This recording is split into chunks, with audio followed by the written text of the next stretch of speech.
Si hay que cumplir con el proverbio árabe, cuando hables, procura que tus palabras sean mejores que el silencio, quizás habría que callarse. Pero esta actitud sería francamente muy descomedida, señor rector. Dicen que este tipo de título se otorga a una trayectoria, por lo que quien lo recibe normalmente es una persona ya madura. Mi madurez física no necesita ser explicada. Es manifiesta para los que tienen buena visión. Mi trayectoria, en cambio, requiere mirar hacia atrás. En esa mirada yo me reconozco solo una virtud que fundamentaría esa distinción, pero a decir verdad no me pertenece. La aprendí, como usted ha mencionado, señor rector, de los gigantes de la historia. ¿Quiénes son esos gigantes? Hoy quiero recordar a Jefferson, quien decía que el que recibe de mí una idea recibe conocimiento para sí sin atenuar el mío, como el que enciende su vela con la mía aumenta la luz sin oscurecerme a mí. En la misma línea, pero con más pasión, Unamuno afirmaba: es detestable esa avaricia espiritual que tienen los que, sabiendo algo, no procuran transmitir ese conocimiento. De estos dos gigantes y de muchos otros, aprendí pues que el profesor universitario debe compartir sus conocimientos y también, ¿por qué no?, sus dudas. Para eso necesita tener la mente siempre abierta, dispuesta a creer que nadie funda ni refunda el universo de la educación, sino que la educación es un rehacerse permanentemente. Cuando algo importante como es este acto acaece en mi vida, que tiene hoy una especial significación, porque la propuesta viene de los estudiantes, señor rector, lo que no me había acontecido en otras circunstancias. Entonces, cuando algo importante acaece en mi vida, como es recibir este título, suelo buscar en internet un paralelo sobre qué acontecimientos significativos han ocurrido para la comunidad en general, ese mismo día en otros años. Hoy, un 29 de octubre. En la historia de los pueblos, un 29 de octubre de 1821, nuestros hermanos costarricenses firmaron el Acta de la Independencia, logrando que las autoridades españolas aceptasen esta nueva situación sin lucha armada. Quizás este hecho se vincule a la buena tradición de ese país, que no destina parte de su presupuesto a las Fuerzas Armadas. Un 29 de octubre, pero de 1929, lo que ocurrió no fue tan placentero. Pasará a la historia como el del crack del 29, o martes negro, cuando el índice de la bolsa estadounidense en Wall Street cae a plomo, perdiendo los inversores miles de millones de dólares. Ese crack fue consecuencia de un periodo de especulación salvaje, unida a la proliferación de la deuda, además de un exceso de préstamos de grandes bancos, parecido a la situación actual.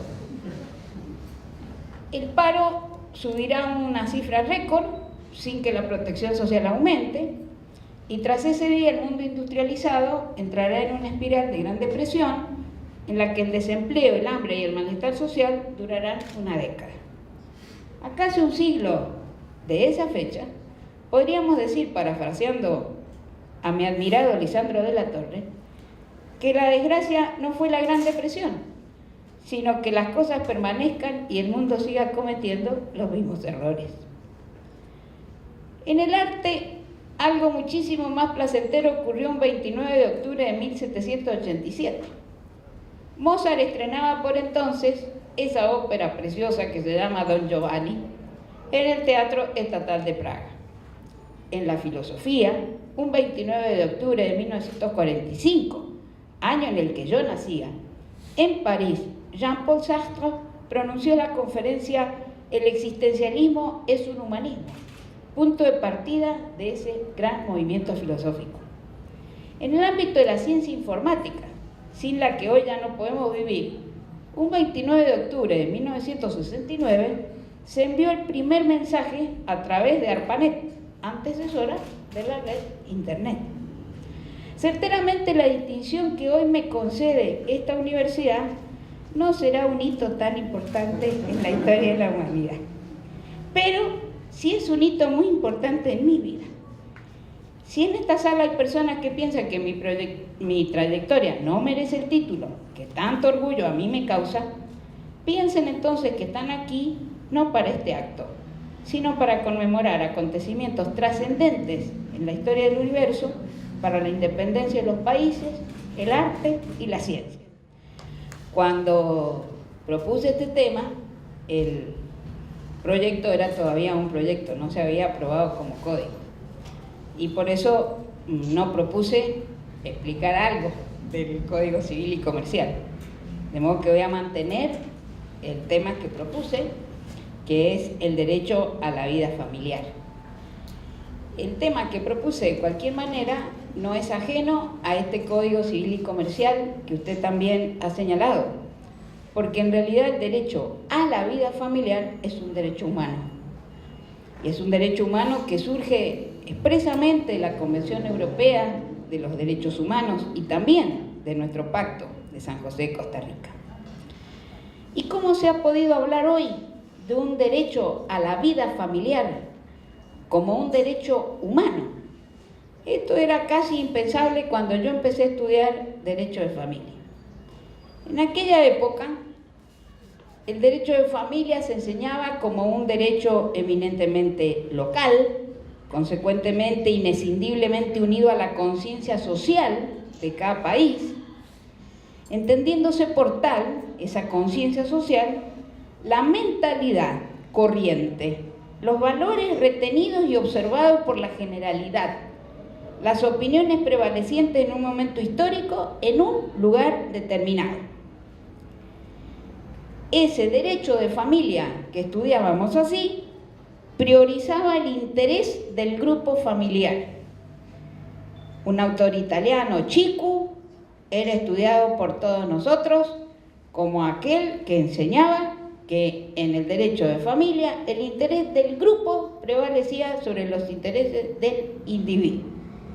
Eso es lo que justificaba normas como aquellas que venían del Código de Napoleón, que cuando un hijo era un hijo extramatrimonial, pero de una mujer que estaba casada, como el interés prevaleciente era el del grupo familiar, ese hijo no tenía acción para reclamar su filiación contra esta señora que era casada. Es decir, que los derechos del individuo quedaban de lado en función de ese derecho del grupo al que se consideraba prevaleciente. Con fundamento en esta manera de ver el derecho de familia, muchos estudiosos descartaban de plano la aplicación de algunas nociones constitucionales básicas. Dijeron, por ejemplo, que la autoridad paterna es un instituto en el cual encuentra reconocimiento una regla particular que es absolutamente incompatible con los principios constitucionales de igualdad ante la ley. Por lo tanto, parecía que el derecho de familia no podía tener ningún contacto con la teoría general de los derechos humanos, desarrollados después de la Segunda Guerra Mundial, que se distinguen por, en primer lugar, escapar a todo localismo. Habíamos dicho que el derecho de familia era local, que respondía a las costumbres. Por el contrario, este derecho de los derechos humanos tiende a una universalidad constante, a punto tal de que firmamos tratados internacionales porque pertenecen a la persona en cuanto tal e idéntica en todos los lugares de la tierra. Además, en este derecho de los derechos humanos es impensable la protección del mal llamado bien común que destruye el interés individual de cada uno. Por lo tanto, parecía que ningún contacto podía tener el derecho de familia con la teoría general de los derechos humanos. ¿Cómo se ha producido entonces este contacto?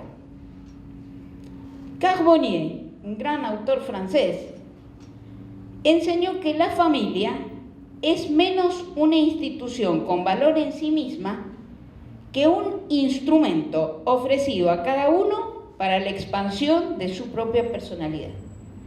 Decía Carbonnier, hay que difuminar el derecho de familia y hablar más bien de un derecho de la persona a la familia, entendiendo que la familia es el lugar donde mejor la persona puede desarrollar sus derechos a la personalidad. En los comienzos entonces de este nuevo milenio cambia la visión, vamos a esta nueva expresión del derecho de la persona a la familia y así un grande derecho constitucional en nuestro país.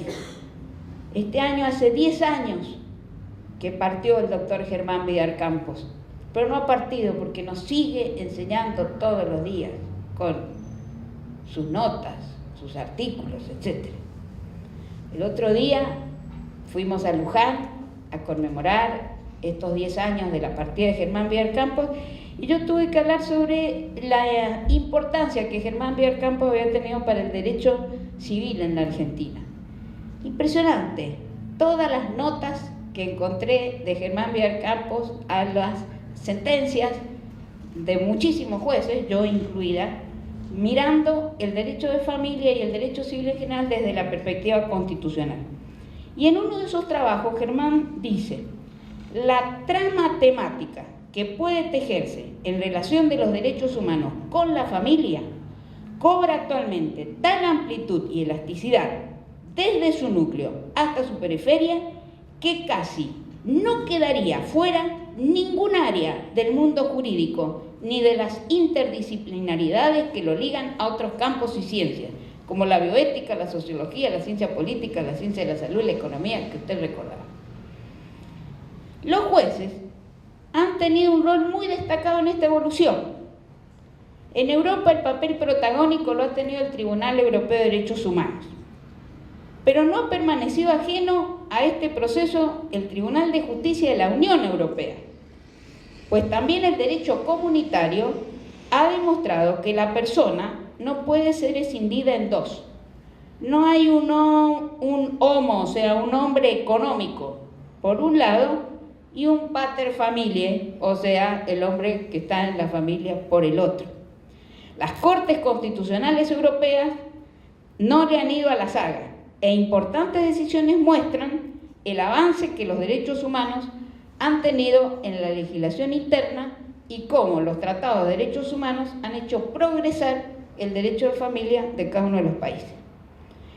Este avance fue posible porque el Tribunal Europeo de Derechos Humanos, igual que nuestra Corte Federal e igual que la Corte Interamericana de Derechos Humanos, adhiere a algo que se llama la interpretación dinámica de los textos, la interpretación evolutiva, no a la interpretación originalista.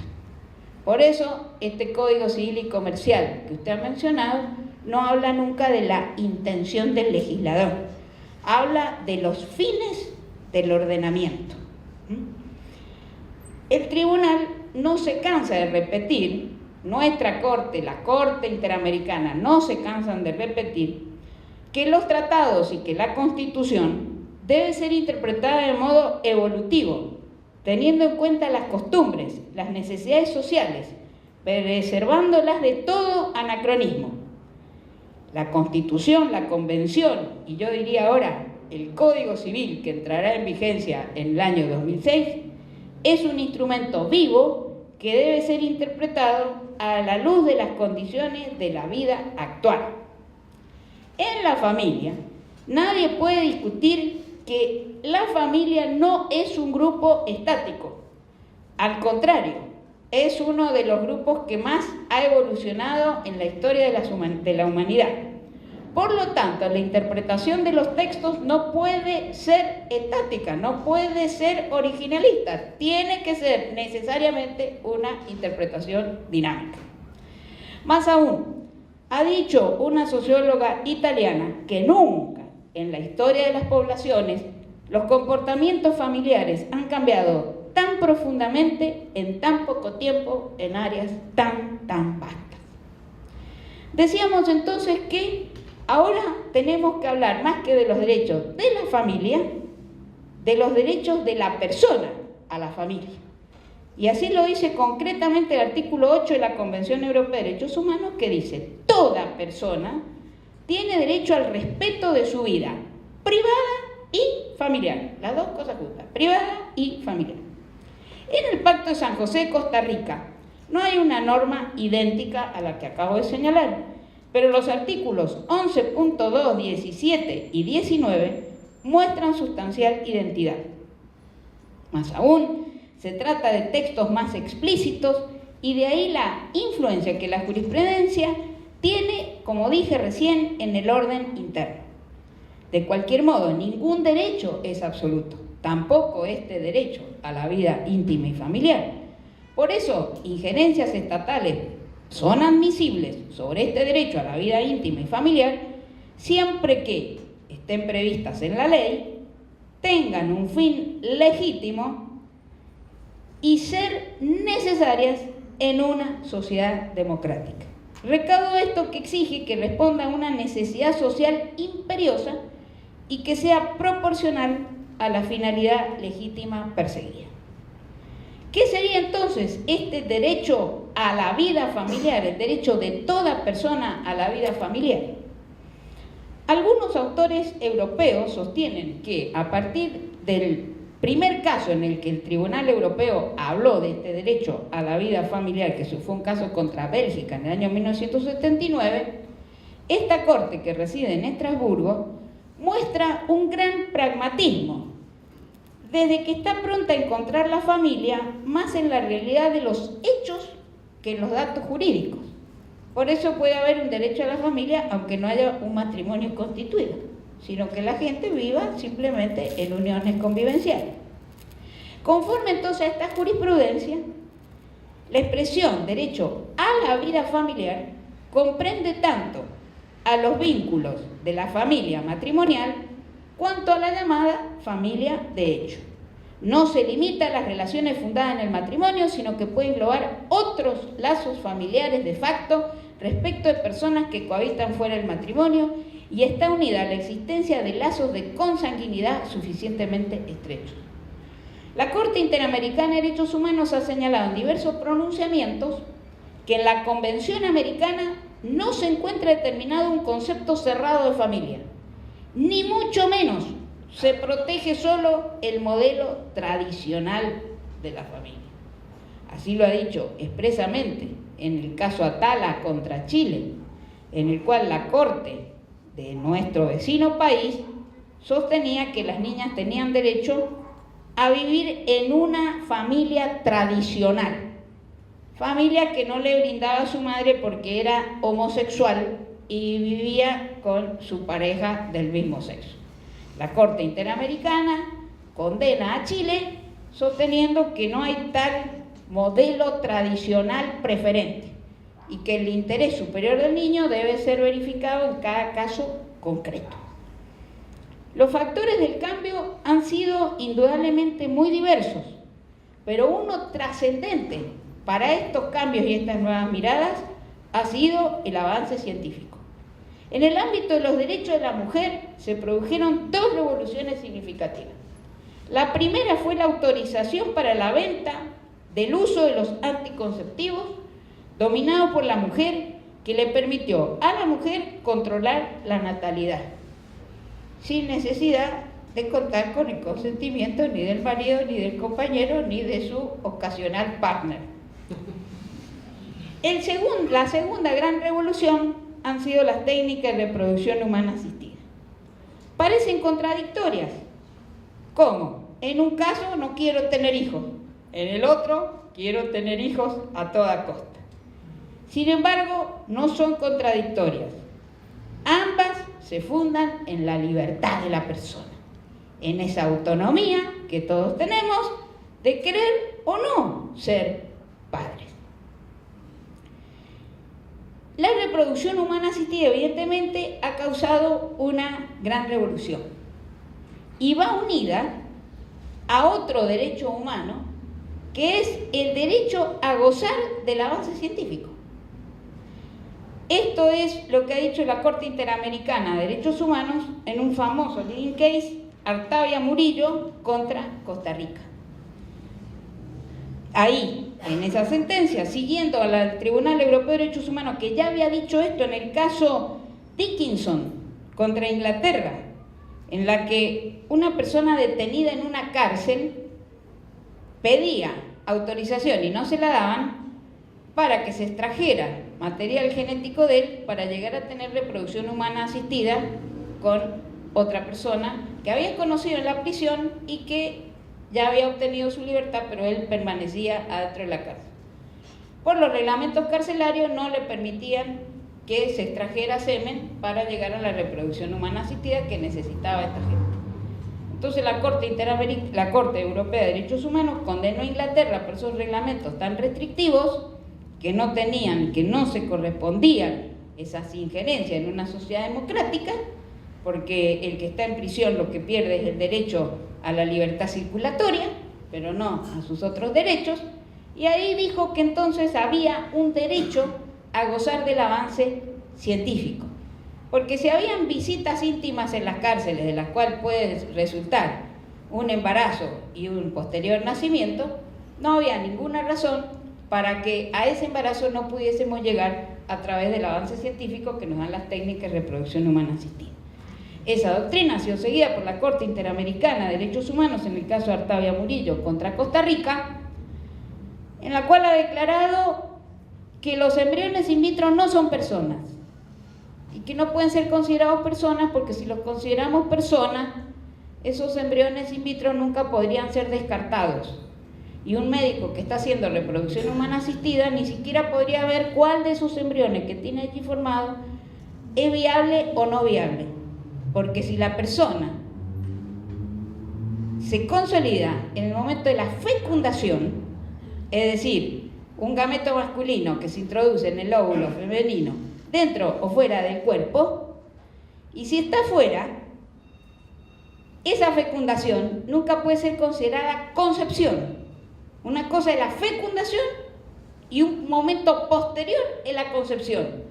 Porque si yo a esa fecundación la identifico con la personalidad jurídica, el médico, insisto, nunca podría descartar embriones, ni siquiera los no viables, porque ya tiene persona desde el momento de la fecundación.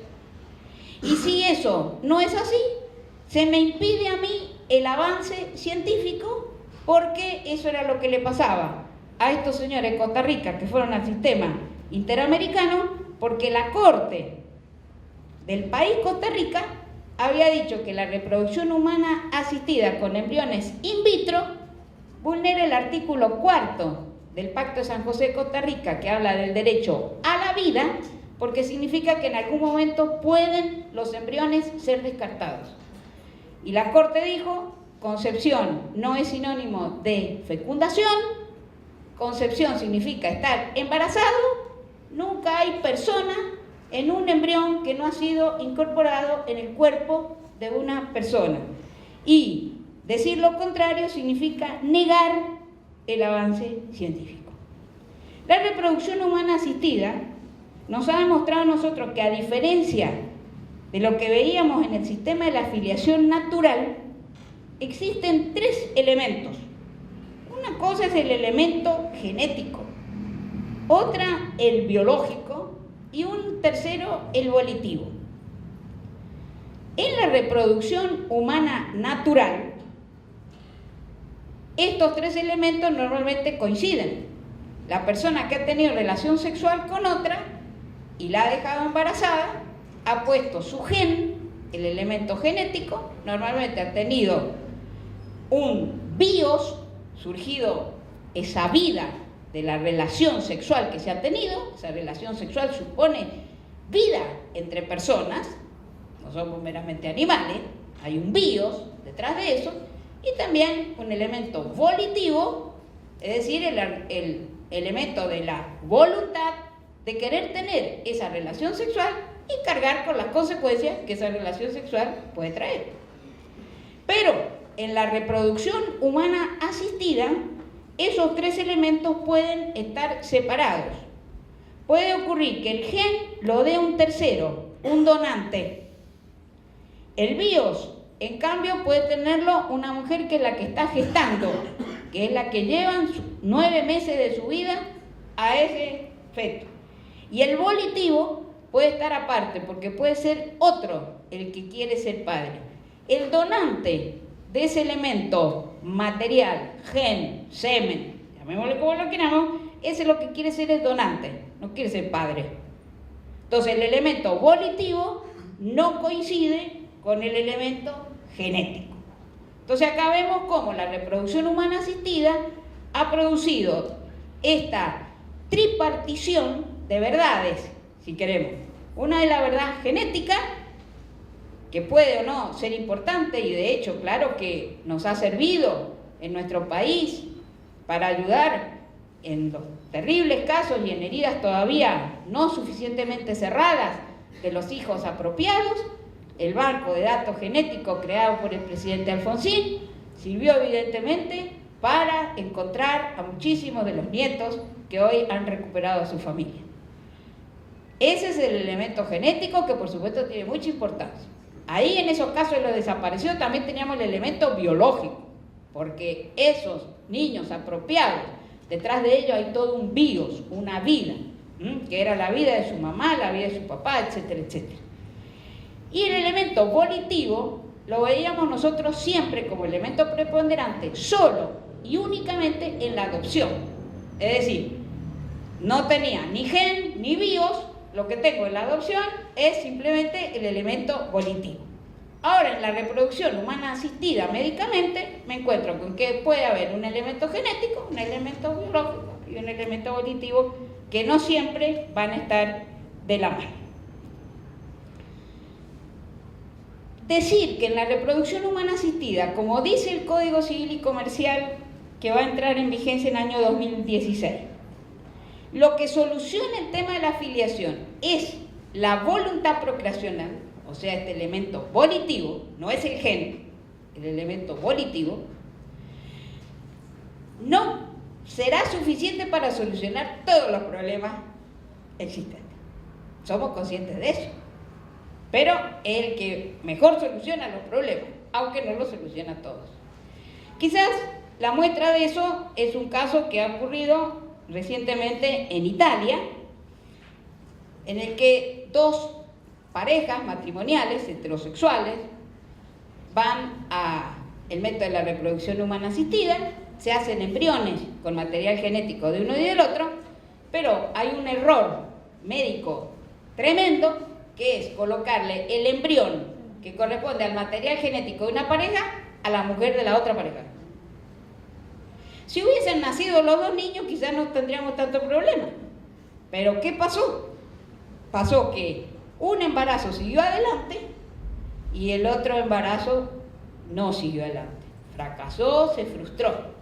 Una sola de esas mujeres tuvo el hijo y la persona que nació no era genéticamente su hijo, pero sí que era biológicamente su hijo porque lo había llevado 9 meses en su seno. Cuando se planteó, entonces se produce esto, los médicos del hospital tienen que decirle a la familia lo que ha pasado, a las dos familias, las dos parejas. Entonces, la pareja que ha perdido el embarazo inicia una acción cautelar a los fines de que cuando nazcan los mellizos que ha tenido la otra señora, se los inscriban a nombre de ellos por ser ellos quienes responden genéticamente a la verdad. Nacen los niños y cuando nacen los niños, entonces el juez se encuentra frente a este problema. El tribunal, este fallo que estoy comentando con ustedes, no está firme, pero sí que hay una sentencia en primera instancia que ha convocado a la voluntad procreacional y dice que el gen no es todo, que es preferible el bios sobre el gen, y sostuvo que estos mellizos así nacidos eran hijos de la mujer que los había parido gestado y parido. Como decimos, este es un tema difícil, Dworkin diría hard cases, que habrá que resolver en cada caso particular porque la ley no puede prever todas estas posibilidades. Pero esa sentencia tiene párrafos muy interesantes porque marca la importancia del afecto. Una cosa muy extraña, que las leyes de familia nunca hablan del afecto. No está la palabra afecto en ninguno de los artículos. Los que hablan del afecto hace muchos años ya son los brasileños. Y cuando ellos venían y nos enseñaban de las afectividades, nosotros nos reíamos de ellos. Decíamos, pero ¿de qué están hablando estos señores? Esto no es técnico. Y ahora nos damos cuenta que no, que en el derecho de familia también tenemos que hablar de los afectos. Y la sentencia italiana, esta que insisto, todavía no está firme, tiene cosas muy interesantes. Dice, el concepto de familia se ha ido paulatinamente apartando del dato genético, al ser cada vez concebida más como un lugar de los afectos y de la solidaridad recíproca. Es la primera comunidad donde se manifiesta y se desarrolla la personalidad de cada uno de los miembros, y así lo marca la milenaria filosofía del hombre que se identificó con la familia como arquetipo de la comunidad social. Pero marca el tema de los afectos. Y dice el juez italiano, todas las sentencias más recientes de los jueces nacionales europeos se hallaron ante la situación de dirimir intereses en conflicto. Ustedes lo recordaron, el tema de los conflictos intereses, vinculados con la relación de filiación. Esas sentencias están fundadas en la valoración del dato concreto del vínculo afectivo familiar y tienen como punto de referencia el interés del menor y el principio de la autorresponsabilidad que debe subyacer en la relación parental y que encuentra su fundamento en la obligación de solidaridad sancionada en la Constitución, poniendo por lo tanto seriamente en discusión el principio del carácter necesariamente genético de la relación de filiación.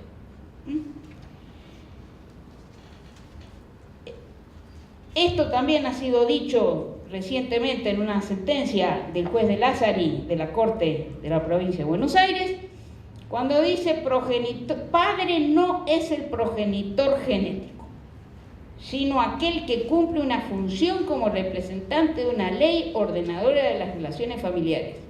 Y es precisamente asumiendo esa ley sociológica que el padre es el promotor de los vínculos donde rige el afecto, permitiendo el equilibrado crecimiento del hijo. Otro tema del derecho a la vida familiar moderno se presenta con la ley de género. Sabemos que tenemos una de las leyes más liberales del mundo en esta materia. El que no se siente en su cuerpo va al registro del estado civil y capacidad de las personas, pide que se modifique su documento nacional de identidad y este que era José ahora será Juan y viceversa. Hoy hemos visto en el diario que se ha publicitado que un niño, los padres están de acuerdo y se ha producido también la modificación del DNI. Yo estoy de acuerdo con que también a los niños, como lo expresan a la misma ley, si los padres están de acuerdo puede hacerse. Lo que no estoy para nada de acuerdo es que se publicitó en los diarios, se sacó la fotografía del niño y estamos haciendo publicidad con este tema. Eso no estoy de acuerdo, pero sí con la solución. Bien, ¿qué dice esa ley de género? Esa ley de género dice, la rectificación registral no alterará la titularidad de los derechos y obligaciones jurídicas que pudieran corresponder a la persona con anterioridad a la inscripción del cambio registral, ni las provenientes de las relaciones propias del derecho de familia en todos sus órdenes y grados, las que se mantendrán inmodificables, incluida la adopción. Lo único que me sigue identificando a mí como la misma persona es el número del DNI, que eso no se cambia. O sea, usted que es contador, por supuesto, se queda tranquilo con las hipotecas que se firmaron en el banco, aunque la firmó Juan Pérez y ahora es Teresa Pérez, pero Teresa va a seguir debiendo esa hipoteca. Pero acá lo que nos interesa son las relaciones familiares. Y la ley dice expresamente que esas relaciones familiares no se modifican para nada. Esto es muy importante porque en Europa se han generado por no tener normas de este tipo en las leyes que permiten el cambio de género, pero que no tienen artículos de este tipo, se han provocado problemas muy graves.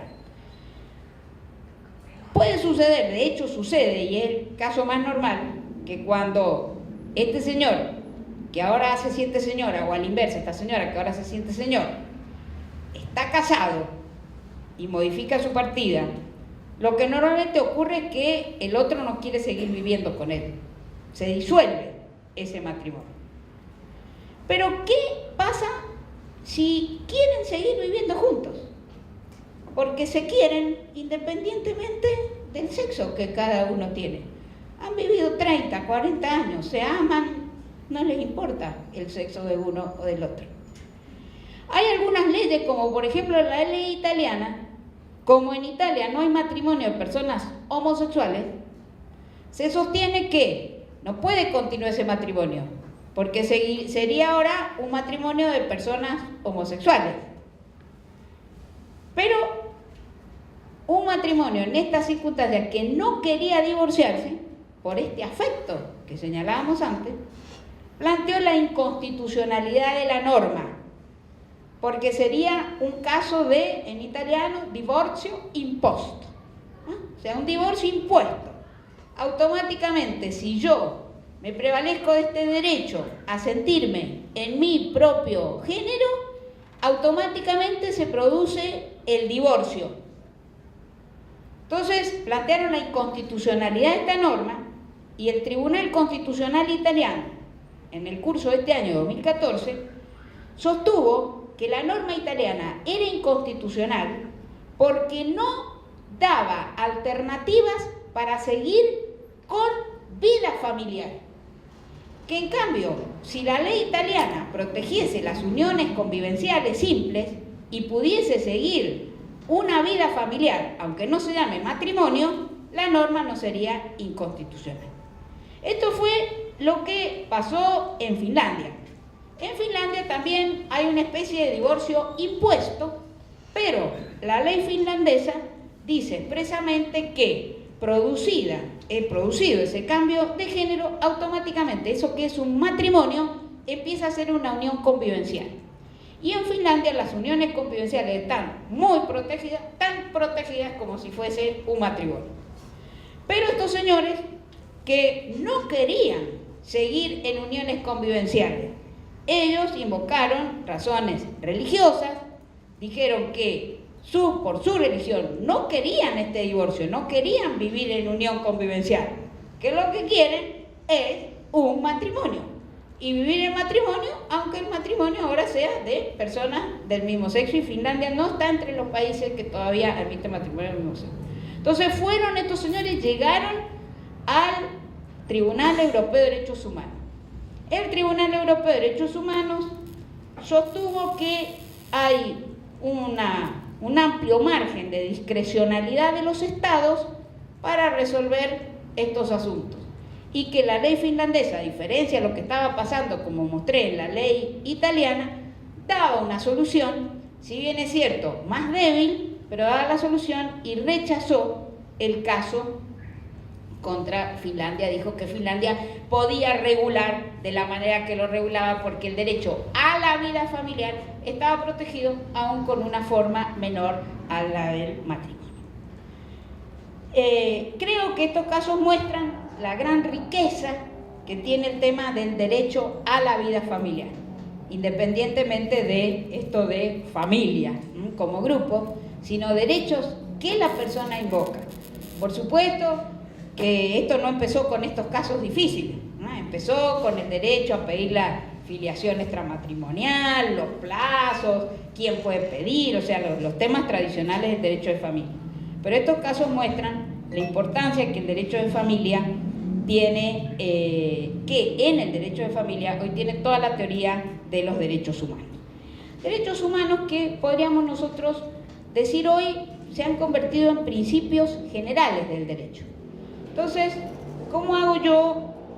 Porque también vivo en un momento en el que se han multiplicado los derechos humanos. O sea, hay una especie de microsistemas de derechos humanos. Derechos humanos de la mujer, derechos humanos de los niños, derechos humanos de las personas con discapacidad, derechos humanos de los pueblos originarios, y a veces esos microsistemas pueden entrar en conflicto. Entonces, ¿cómo hago para resolver esos conflictos? Un caso típico podría ser en el derecho de familia, el derecho a la vivienda. La jurisprudencia uniforme en todos los países del mundo es que después de un divorcio, ¿quién se queda con la vivienda, con el uso de la vivienda?